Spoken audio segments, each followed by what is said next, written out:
On est toujours dans le refus de l'exécution de l'ordre de service, l'article 11.5.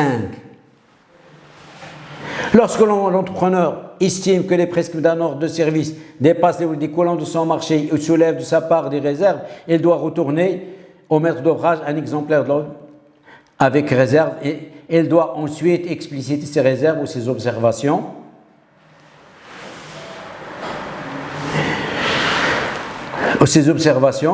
Sous peine de forclusion dans un délai de 10 jours, on l'a dit, jusqu'à jour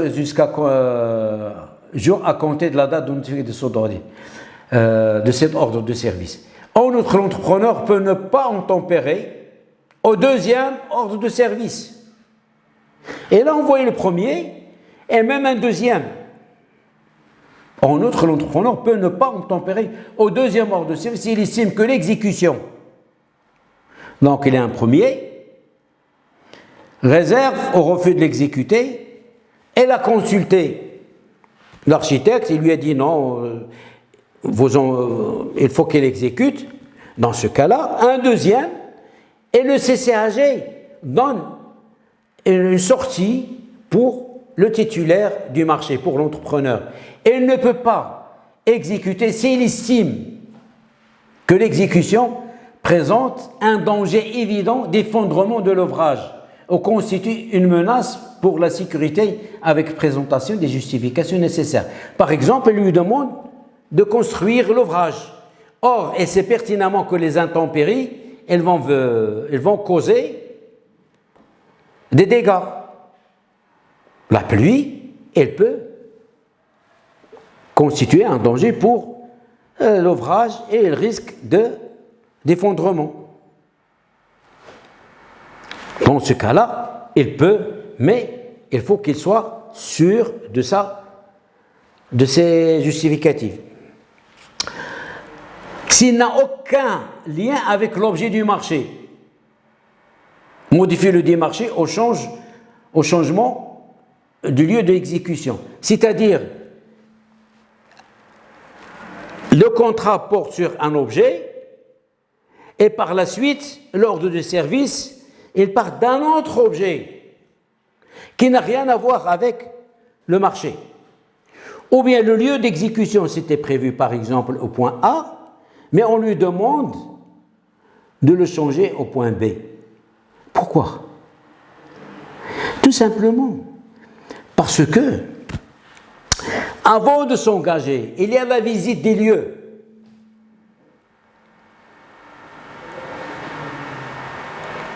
On visite les lieux où il va exécuter le marché.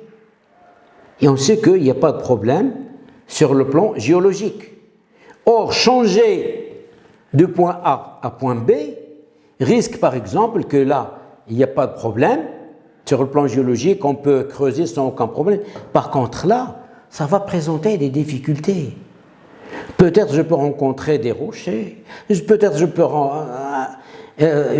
une couche qui est difficile et qui va entraîner des frais financiers, un temps supplémentaire et par conséquent, il ne faut pas accepter le changement du lieu de l'exécution du marché. Si elle est à point A, je l'exécute seulement à point A. Si elle veut le changer, ça c'est autre chose, c'est une autre histoire.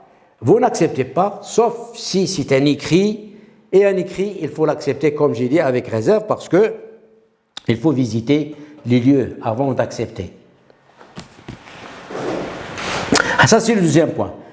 Ou bien il entraîne une augmentation dans la masse des travaux, aux travaux supplémentaires, au-delà du seuil prévu. C'est-à-dire, l'exécution du marché, elle peut entraîner une augmentation dans la masse des travaux ou nécessite des travaux supplémentaires au-delà de ce qui a été prévu par la réglementation. Parce que si on dépasse l'augmentation de la masse des travaux au-delà de 50%, là, on peut résilier le contrat. Donc, même avant, il faut demander que je n'exécute pas cet ordre de service. Quelle est l'étendue de la responsabilité de l'entrepreneur dans ce cas? L'entrepreneur est la première personne qui va avoir sa responsabilité engagée, parce que c'est lui qui va exécuter. On peut même soulever qu'il existe une sorte de présomption de responsabilité. Même avant qu'il y ait présomption, on présume qu'elle est responsable à son égard, puisque à chaque désordre constaté, le désordre dans le chantier bien sûr,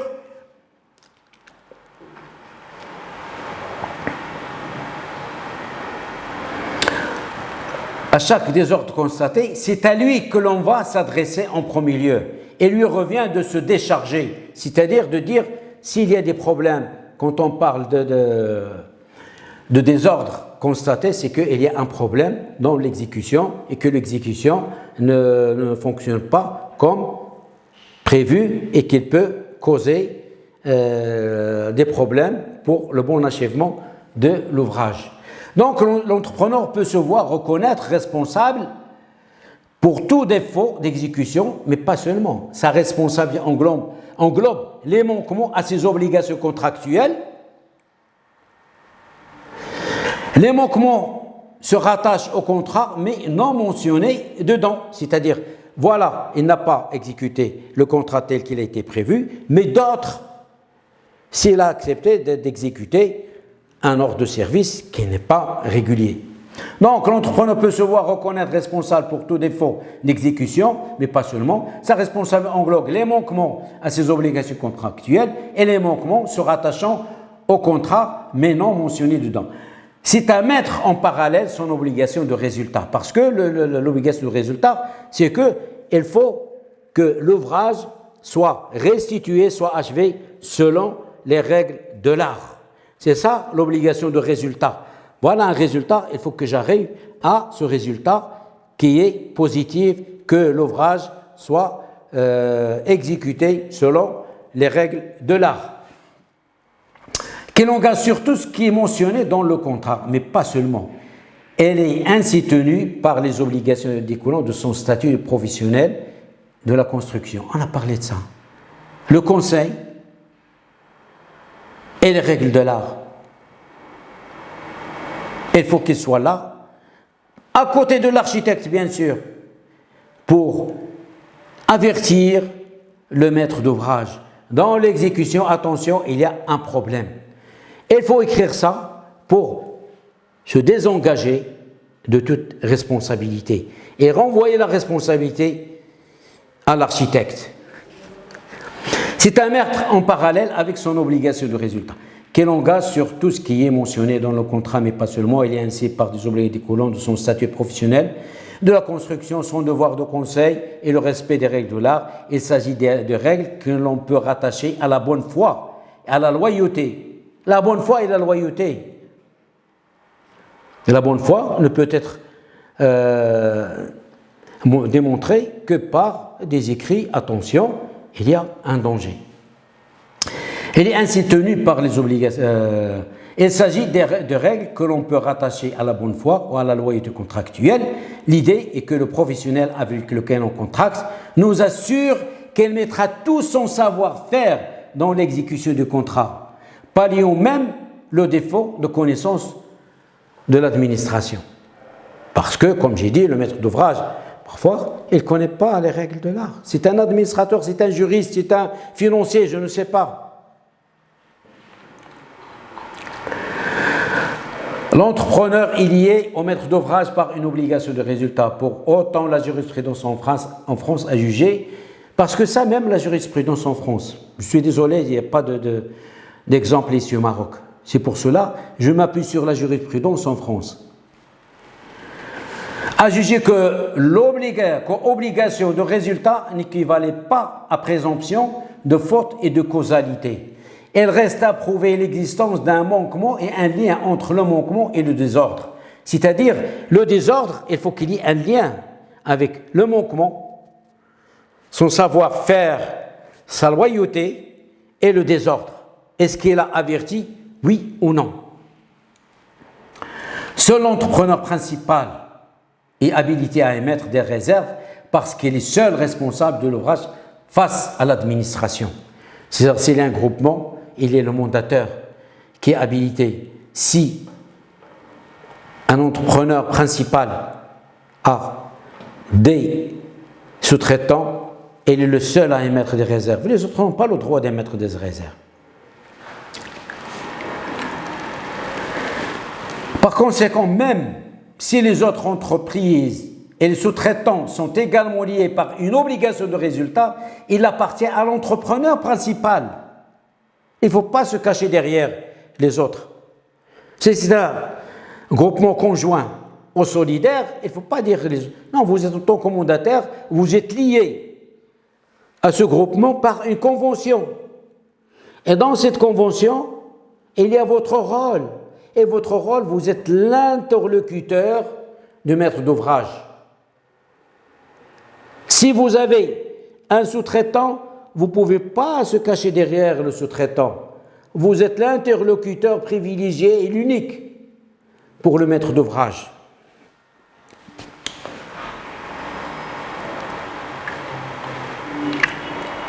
Par conséquent, même si les autres entreprises et les sous-traitants sont également liés par une obligation de résultat, il appartient à l'entrepreneur principal de s'informer et de s'assurer que les constructeurs fassent bien leur travail. C'est-à-dire, si c'est un sous-traitant, il faut visiter le marché, le chantier. Est-ce qu'ils sont en train de travailler selon les règles de l'art, oui ou non? Si c'est un groupement parce qu'il y a un groupement, il y a 2, 3, 4 entreprises, peu importe, solidaires ou conjoints. Mais il faut savoir si chacun dans sa partie qui est réservée pour travailler, est-ce qu'il fait son travail comme il faut?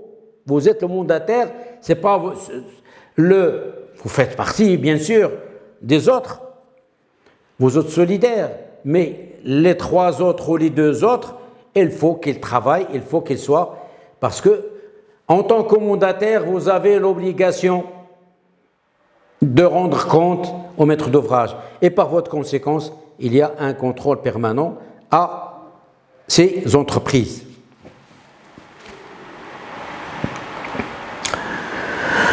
Le sous-traitant est lié à l'entrepreneur par une obligation du résultat, mais n'a aucun contrat envers le maître d'ouvrage.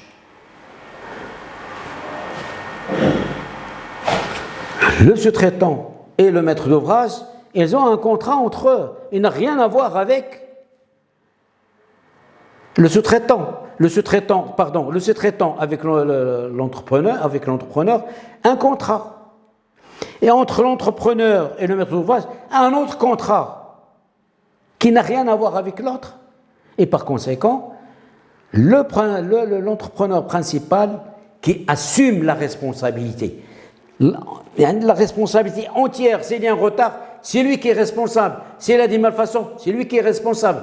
S'il n'a pas exécuté une partie de ce qui lui a été confié, il est le responsable, seulement et uniquement qui est responsable devant le maître d'ouvrage, l'unique.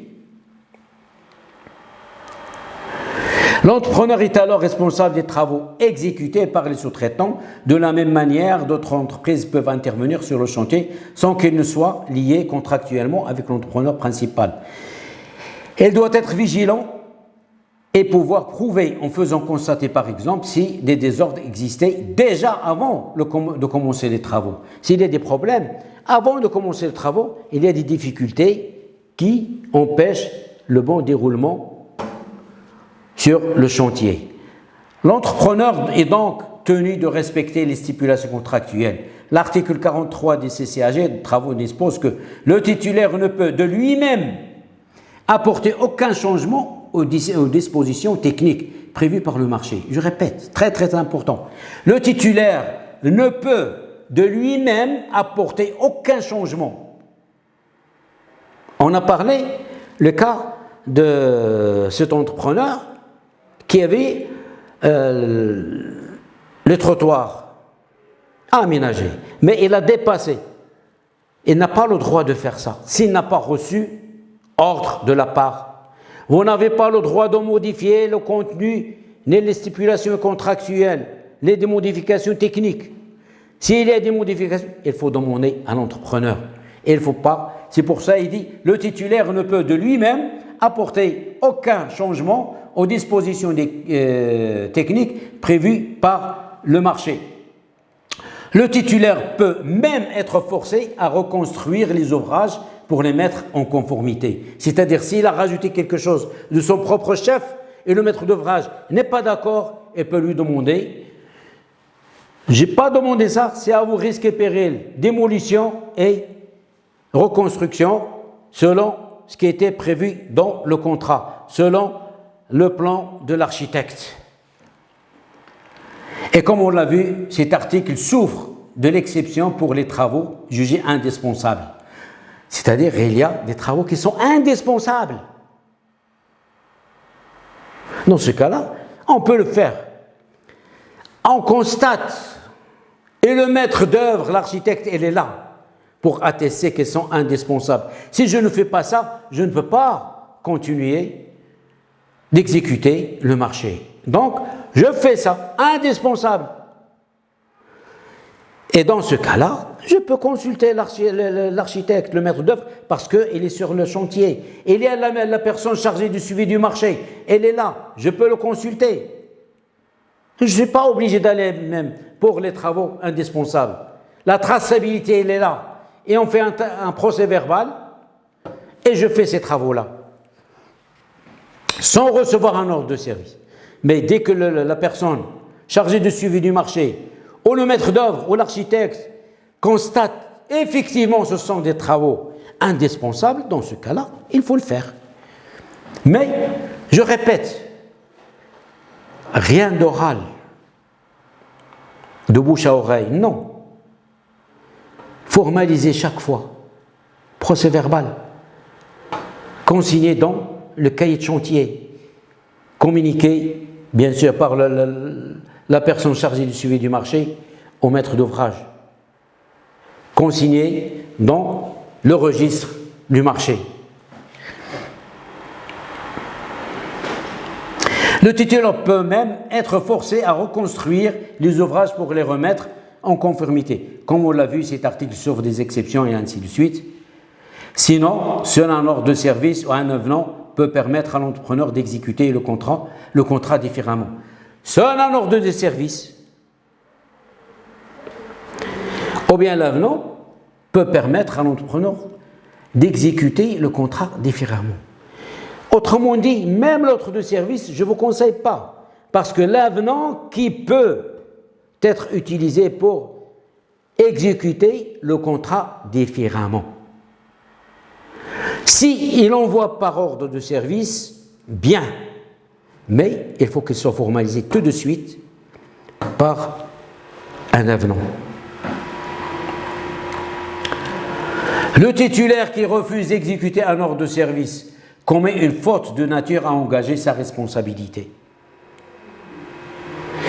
En effet, un marché public de travaux soumet le titulaire techniquement et juridiquement à la personne exerçant le pouvoir de contrôle et de direction, généralement le maître d'œuvre sur délégation du maître d'ouvrage.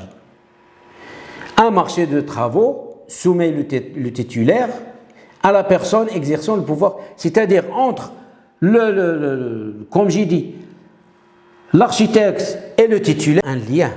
Elle est là pour discuter l'exécution et le déroulement de l'exécution du marché. Et il ne faut pas qu'elle s'écarte. Et le maître d'œuvre, si elle vous donne un ordre de service, il n'est pas habilité. Chez nous, le maître d'œuvre, s'il n'a pas reçu délégation, c'est pas comme en France. En France, c'est le maître d'œuvre qui est chargé. Au Maroc, c'est le maître d'ouvrage. Et si l'architecte veut demander, soit par écrit, soit oralement, il ne faut pas l'exécuter, sauf s'il y a une délégation. Et c'est-à-dire une délégation de compétences, c'est-à-dire que le maître d'œuvre, c'est lui qui doit gérer. En l'absence d'une délégation, il n'est pas habilité. Parce qu'on parle toujours maître d'ouvrage, maître d'ouvrage, maître d'ouvrage, maître d'ouvrage.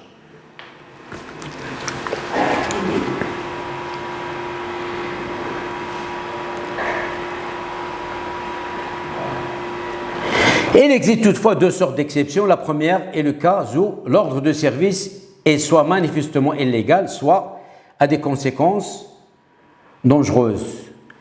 La seconde sorte est celle de la CCAG des travaux, liste respectivement aux articles 11, alinéa 5, paragraphe 3. L'article 11, 5, paragraphe 3 dispose que le titulaire peut refuser d'exécuter un ordre de service si la modification apporte une augmentation dans la masse des travaux et que les travaux n'ont aucun lien avec l'objet du marché. Les travaux n'ont aucun lien avec le marché et en plus de ça, elle entraîne une modification dans l'augmentation de la masse des travaux. En une modification du besoin ou un changement des conditions d'utilisation de l'ouvrage.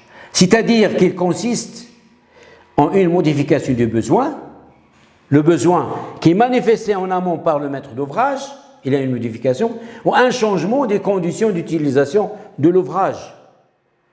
L'ouvrage est utilisé pour autre chose que pour le marché qui a été notifié au titulaire et qui a été attribué au titulaire.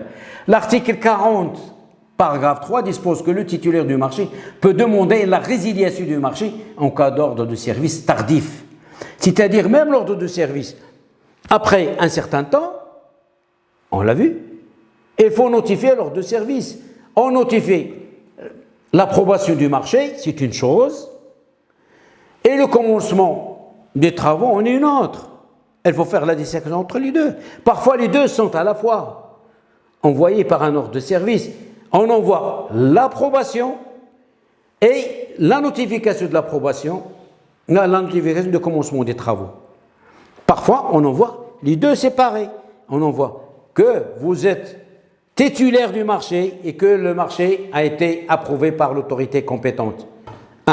Et par la suite, on demande de commencer le travaux. Mais quand les deux sont envoyés pas en même temps, dans ce cas-là, il faut donner un laps de temps pour l'entrepreneur, pour qu'il puisse quand même faire le nécessaire pour le personnel, pour le matériel, il faut qu'il prenne ses dispositions. On ne peut pas lui demander voilà l'approbation, voilà le commencement des travaux en même temps. Non. L'article 40, paragraphe 3 dispose que le titulaire du marché peut demander la résiliation du marché en cas de désordre de service tardif pour le commencement du début de travaux. Cette faculté est possible lorsque le maître d'ouvrage n'a pas notifié l'ordre de service dans les délais prévus ou à défaut dans les 6 mois après la notification de l'approbation du marché. Si un ordre de service intervient toutefois en dehors de ces délais, le titulaire, s'il veut résilier, doit opposer son refus dans les 15 jours suivant la réception de l'ordre de service. C'est-à-dire, on a dépassé le délai de 6 mois. Et je reçois, moi, hors délai. Dans ce cas-là, je peux accepter comme je peux refuser. Je peux demander la résiliation parce que... Mais je peux accepter. Et il faut qu'elle soit par écrit. Oui, j'accepte d'exécuter et ce travail-là.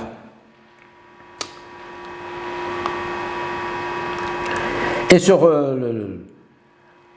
si un ordre de service intervient toutefois en dehors de ces délais, le titulaire, s'il veut résilier, doit apposer son refus dans les 15 jours suivant la réception de l'ordre de service.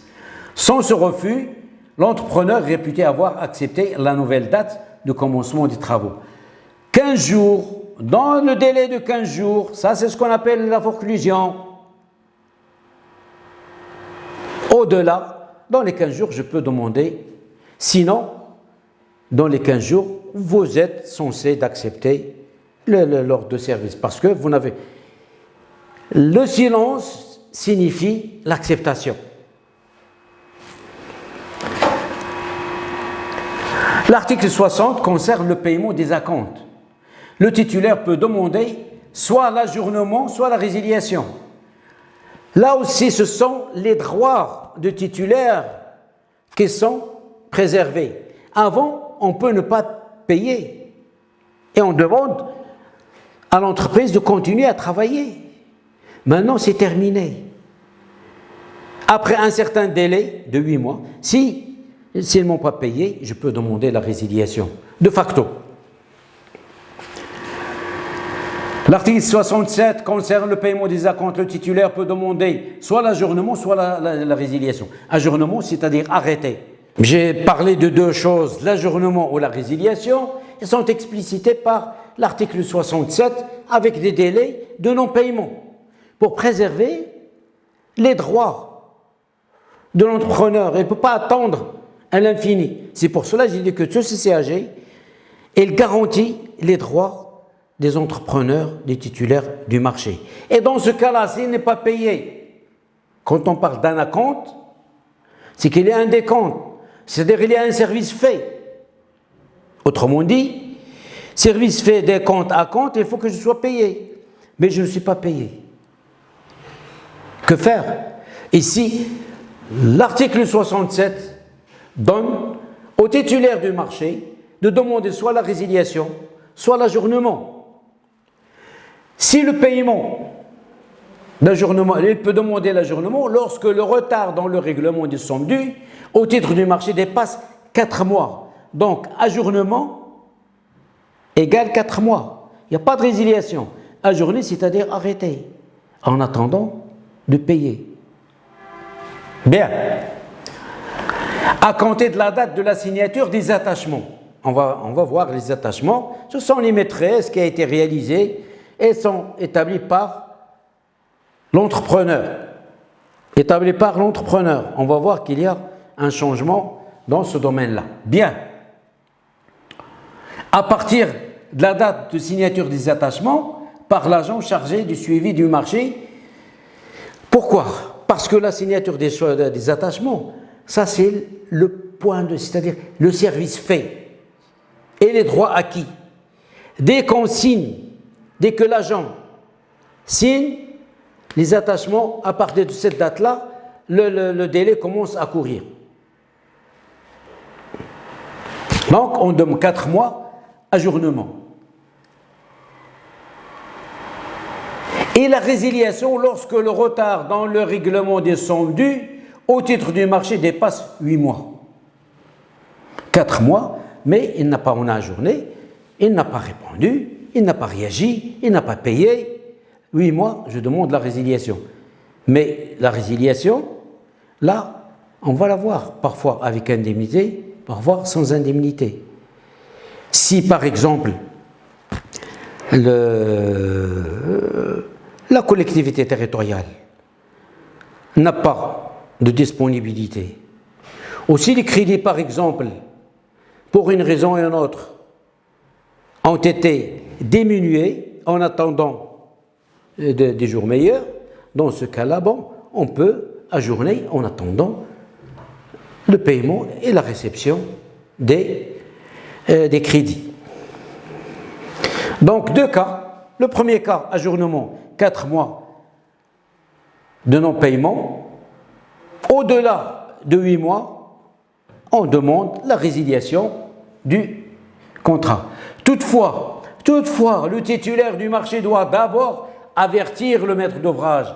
Et c'est seulement si le maître d'ouvrage n'ordonne pas la poursuite des travaux, suivant l'avertissement que le titulaire est fondé à interrompre les travaux.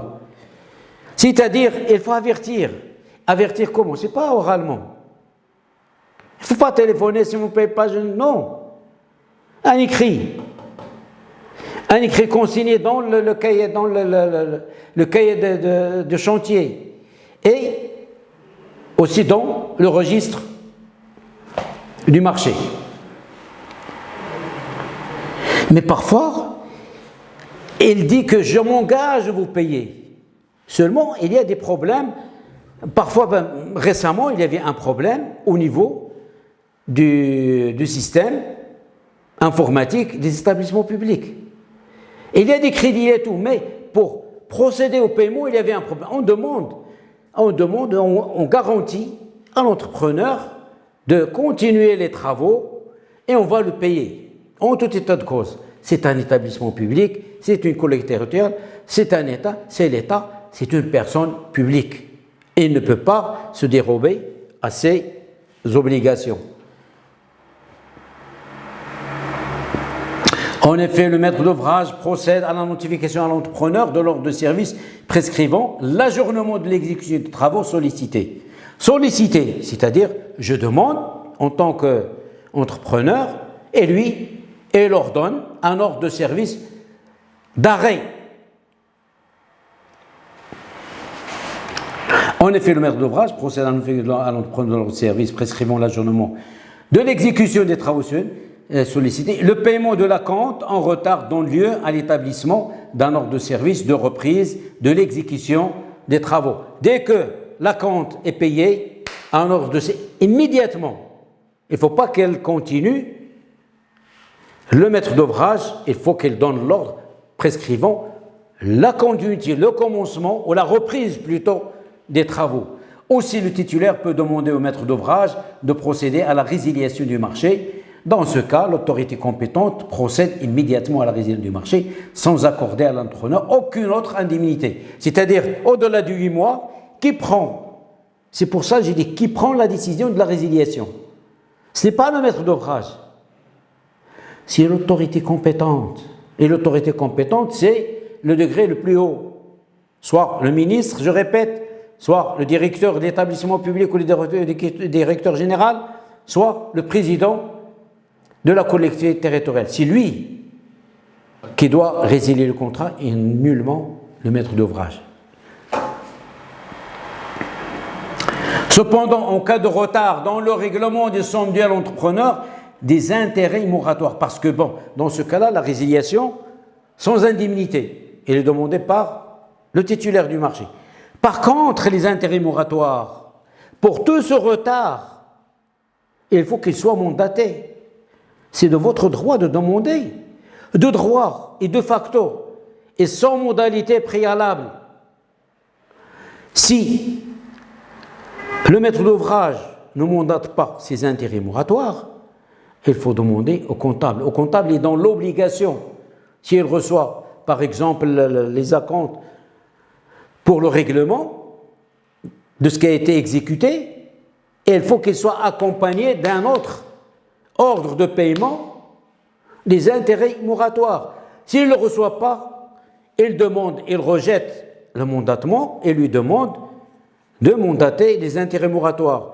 S'il rejette, par exemple, il lui retourne le bordereau d'émission avec le virement de somme due, mais sans les intérêts moratoires, dans ce cas-là, le comptable doit, et de droit, parce qu'il est tiers détenteur, doit se substituer au maître d'ouvrage, et là, il faut qu'il précompte des crédits de l'organisme public et payer le titulaire du marché. Tous les manquements sont susceptibles d'être sanctionnés, des malfaçons, au retard d'exécution. Une des difficultés réside dans le fait que tout ne soit pas dans le contrat. Ça, ce ne sont pas dans le contrat. Ça, on le constate sur pièce et sur place. L'obligation du résultat incombant professionnel à un professionnel de la construction implique un peu plus que ça. C'est pour cette raison que les juges judiciaires ou administratifs, pourquoi judiciaire et administratif? Il y a une différence entre un juge judiciaire quand il s'agit d'un contrat de droit commun. Quand vous avez un contrat de marché avec un établissement public qui ne figure pas dans la liste, c'est un contrat de droit commun, c'est judiciaire. Mais si avec un établissement public qui figure dans la liste, c'est un contrat de droit administratif. L'union entre les deux. Judiciaire, tribunal de première instance, contrat de droit commun. Administratif, c'est un contrat de droit administratif, c'est le tribunal administratif qui doit statuer. C'est pour cette raison que les juges judiciaires ou administratifs retiennent également des manquements au titre du statut de professionnel de la construction. C'est-à-dire, vous avez construit, mais vous avez failli à votre devoir de conseiller, à votre devoir de professionnel d'achever, d'exécuter le travail selon les règles de l'art. Et ça aussi n'est pas écrit dans le contrat, mais il est déduit des autres règles, des autres textes législatifs ou réglementaires. Le devoir de conseiller le maître d'ouvrage le devoir d'exécuter selon les règles de l'art. Ça va de soi. Et c'est le juge, parce que le juge seul qui peut interpréter les textes. Le fait de confier des prestations à autrui révèle nécessairement l'incapacité de l'administration. À ce titre, le professionnel doit conseiller et avertir. C'est-à-dire, pourquoi l'administration donne un marché à un entrepreneur? Parce que l'administrateur et l'administration ne peuvent pas exécuter ça selon les règles de l'art. Nous ne sommes pas des professionnels. C'est pour cela qu'on fait appel à des professionnels. Et si on fait appel à des professionnels, il faut que ces professionnels-là exécutent le travail selon ce qui est prévu par la profession. À ce titre, le professionnel doit conseiller et avertir sur les risques rencontrés au futur. C'est-à-dire, il y a des difficultés maintenant. J'attire l'attention du maître d'ouvrage. Parce qu'il y a un ordre de recette et je dois en tempérer. Mais je dois aussi attirer son attention sur les risques actuels et futurs, dans les deux cas.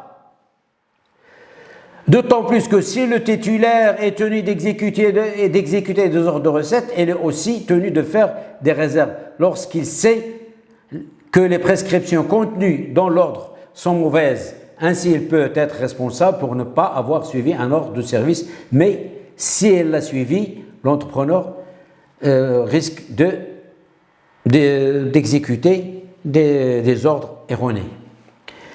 L'entrepreneur s'engage à réaliser l'ouvrage en garantissant un respect des normes. Quand on parle des normes, les normes de construction, les normes techniques, des normes, par exemple, construire un immeuble selon les normes sismiques, parce que la réglementation prévoit ça.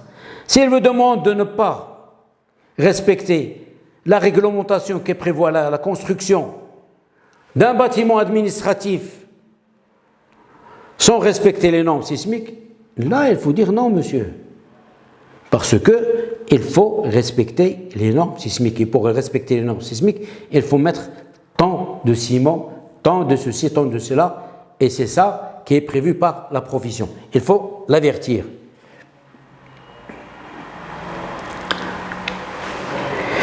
Le devoir d'information et de conseil est une obligation qui impose aux professionnels d'apporter toute leur expertise de savoir-faire lors de leur présence. C'est une notion qui existe aussi bien entre professionnels qu'avec les consommateurs, et bien que l'étendue de ce devoir varie selon le degré de compétence des interlocuteurs. Elle incombe à tout professionnel de la construction. Il s'agit d'une composante de la bonne foi. Je répète, il y a toujours la bonne foi dans les contrats prévus par l'article 231 du Code des obligations.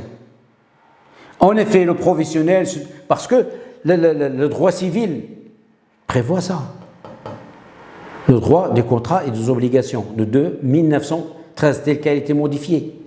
Et il oblige le constructeur d'avertir le client, qu'il que soit même privé, au public, au danger, s'il ne respecte pas les normes. En effet, le professionnel se doit respecter le contrat, mais surtout de faire ce qui est nécessaire afin que son objet se réalise. Dans le cadre de marché public, il ne peut exprimer le besoin et rédiger les documents à la place du maître d'ouvrage. C'est-à-dire, c'est pas ce qu'on veut dire par là. L'entrepreneur, il ne doit pas se substituer au maître d'ouvrage, non. C'est un maître d'ouvrage qui est tenu de manifester le besoin, de choisir la construction avec l'aide de maître d'ouvrage, de l'architecte, parce que l'architecte qui établit l'avant-projet et le projet final. Mais le professionnel, de par son métier, son expérience, il sait pertinemment qu'il y a quelque chose qui ne va pas. Et dans ce cas-là, il faut qu'il avertisse. Il faut qu'il avertisse le maître d'ouvrage de ne pas se substituer pour la rédaction, non, mais une fois que les dangers que peut engendrer l'exécution dans l'état qu'il a été notifié par l'ordre de service. Cependant, l'entrepreneur, du fait qu'il construise et qu'il constate matériellement ce qui est normalement prévu et potentiellement responsable de beaucoup de choses. Ainsi, il doit alerter le maître d'ouvrage et le maître d'œuvre des différents risques encourus concernant le sol. Voilà. Voilà. Parce que l'architecte, en tout état de cause, c'est un homme de l'art, soit. Mais parfois, l'entrepreneur connaît bien les sols. Ça, c'est un sol, par exemple, qui, malgré l'aspect qu'il donne, il n'est pas solide. Et j'avertis le maître d'œuvre pour qu'il change la quantité qu'il doit mettre pour les fondations. Attention, parce que ce sol-là, de mon expérience, j'ai rencontré des difficultés et je vous demande de bien vouloir. J'écris ça, au moins je dégage ma responsabilité. S'il insiste, je continue, c'est son problème, sauf si vraiment un danger imminent est sûr.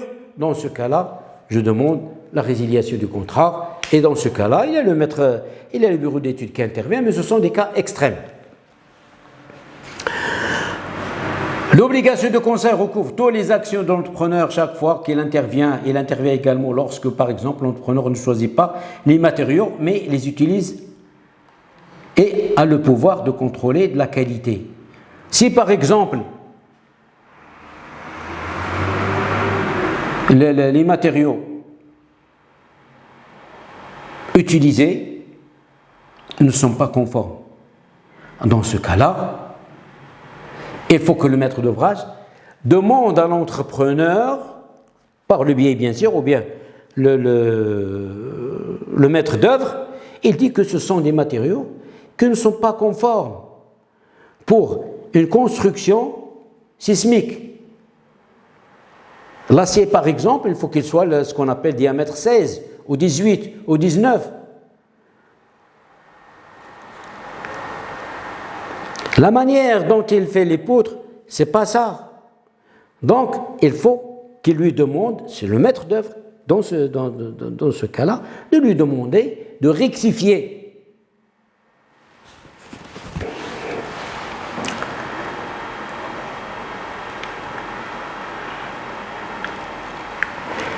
Aussi, quand l'entrepreneur ne choisit pas les matériaux, mais les utilise et a le pouvoir de contrôler la qualité. Elle est responsable de la qualité de ces matériaux. Aussi, dans un sens inverse, l'entrepreneur, si ce n'est pas lui qui a, mais c'est rarement parce que quand on donne un marché, c'est avec les matériaux, c'est lui qui s'occupe de tout.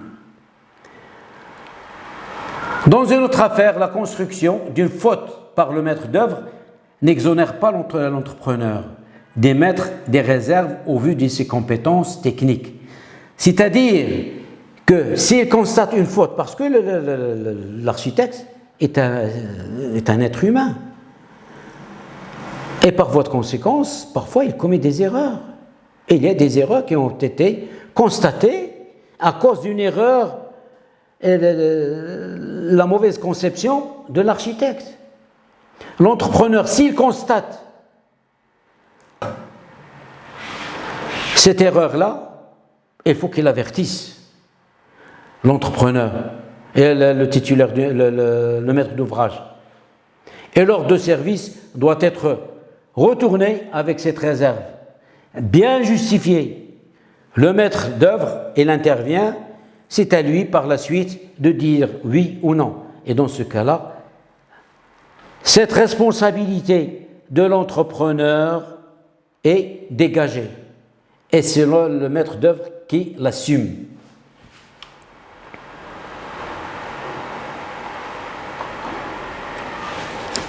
L'article 43.3 CCAG Travaux et fait référence, mais il n'explicite pas les termes.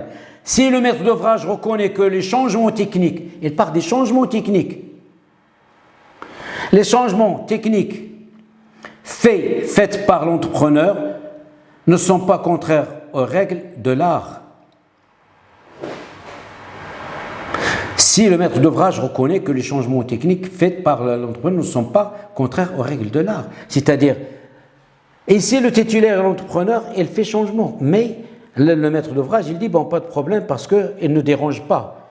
Le maître d'œuvre, il dit, il ne dérange pas. Pas de problème, dans ce cas-là, il faut continuer. Les règles de l'art sont une sorte d'assurance pour l'administration, en imposant au titulaire le devoir de garantir une certaine qualité par l'utilisation et le respect des normes. On parle toujours des normes, les normes juridiques, les normes techniques, les normes financières, tout ça. Quand on parle des normes, donc, il y a des règles à respecter. L'entrepreneur peut donc voir sa responsabilité engagée dans de nombreux cas. La limite de sa responsabilité se situe dans la faute d'autres personnes ou dans des cas imprévus. La force majeure, suggestion, technique. Et on va voir là où la responsabilité de l'entrepreneur est dégagée quand il s'agit soit de la force majeure, soit de suggestion technique. Cette limite peut être contractuellement définie par les clauses de limitation de responsabilité. Cette limite varie en fonction de la qualité des autres parties et intervenants. En présence d'un maître d'œuvre, tout ce qui a trait à la conception n'entre a priori pas dans son domaine. De même pour l'organisation générale du contrat ou la programmation des travaux qui reste à la charge du maître d'ouvrage.